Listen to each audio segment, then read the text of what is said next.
It is time for another round of sound. This is the #1 Cochran Sports Showdown. I'm your host, Josh Taylor. In tonight for Bob Papiani, a lot of topics to get into.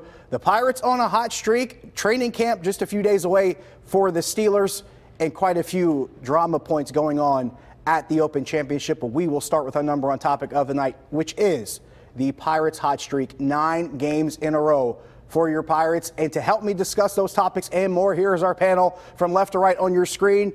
One half of the Starkey and Mueller show on 93.7 The Fan, Chris Mueller, and the wonderful little blazer he's got going there. In the middle, lavender.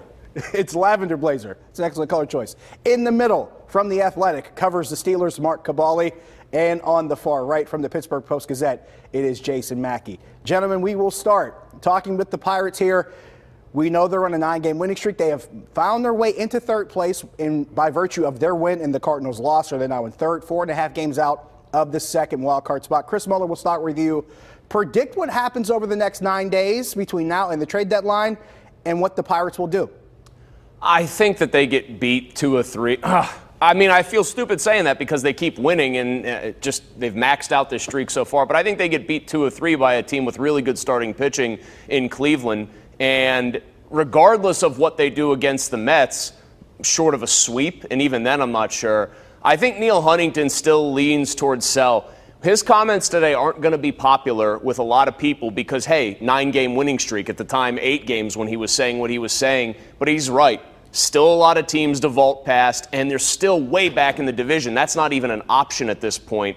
I think he's leaning sell, and I think that's eventually what's going to happen when this team is only a game or 2 or maybe 3 at most above 500 come deadline time.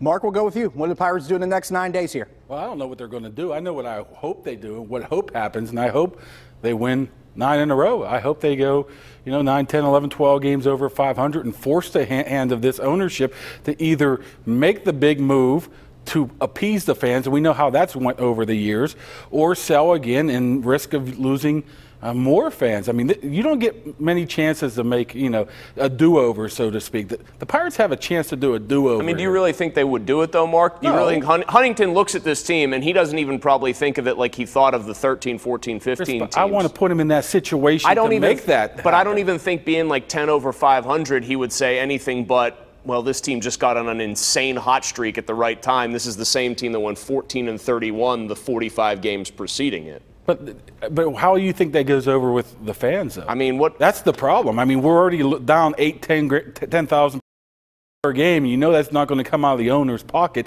He has a chance here to at least make it look like they're trying.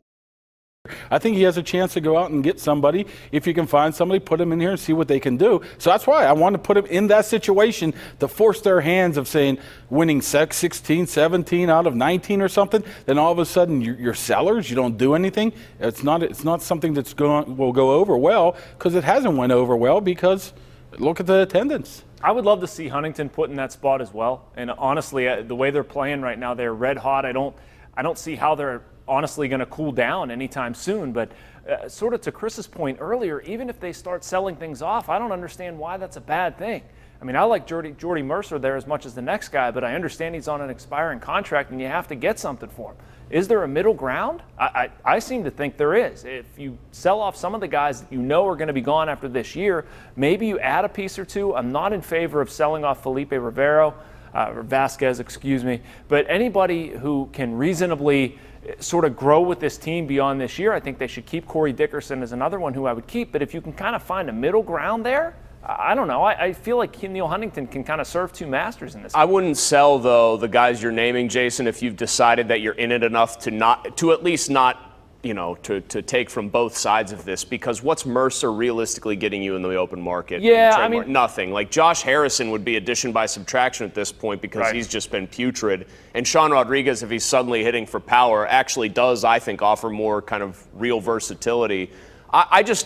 I look at them and I think the GM deep down says there's no way, unless they win almost literally every game up until the trade deadline, that this team can be a serious contender. And I think that's going to color what he does. I'm sure that the players are in the locker room after every win. I don't know what the major league equivalent would be here, but I guess it would be disassembling a ski resort piece by piece with every subsequent win. But the GM's looking at this dispassionately, and I think when he's seeing 4.5 out, multiple teams to vault, no chance in the division, he's probably going to lean towards selling. And I think Vasquez might actually be a guy, if they don't win all the way to the deadline, that gets moved out of here. Yeah, don't they have to have somebody to move? I mean, who he's their best. Move? He's the best piece. Yeah. Mercer's not a good piece. Harrison's not a good piece. Freeze isn't. I could go on and on. Ivan Nova, I guess, if he keeps pitching well, might have a little bit of tertiary value. Especially if you're trying to win while still getting rid of somebody. I mean, the only one I could look at would be Dickerson. If you could move him and bring Meadows up, then still have that same, the same score intact. The minor league, I mean, what are you going to get for any of those guys either? So Huntington might be in a situation where he can't buy because they have nobody to sell. Mark, assuming they do try, what you're talking about, at least making an effort to try to upgrade, where's the first place you look and what are you willing to do it? Well, what I would do is definitely look at the bullpen, the middle relievers type of guys, try to shore that up a little bit. Other than that, it's tough. I mean, when you got Polanco, Marte, Dickerson playing like they are, and you have Mercer, which I'm a big fan. I wouldn't mind them actually re-signing or upping Jordy Mercer. That's how much I like him. So I don't know. I mean, the thing that hurt the most would maybe be Cervelli. If he was healthy and ready to go, I think he would have been a nice piece to be able to get rid of because you got Diaz there. But I think where you have to do is starting pitching. That's obvious. You have to get one of those and maybe a reliever. Then they would maybe have a chance if they obviously kept playing like they have. Put them in a time machine, everybody, to like 20, whatever it was, when Tyler Glasnow was the next big thing, and try to dangle.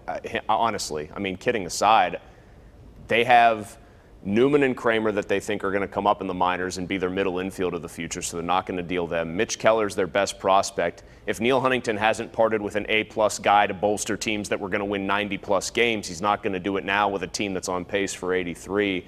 I'd go for bullpen help and at least one starting pitcher, but I just don't see where that is as far as their bargaining chips, unless they were to move Vasquez, but then you've weakened the bullpen. So clearly if you move Vasquez, you're a full seller. I just think that they have forced Neil Huntington to sit and squirm when he thought this was going to be an obvious sell and kind of strip it down to parts situation.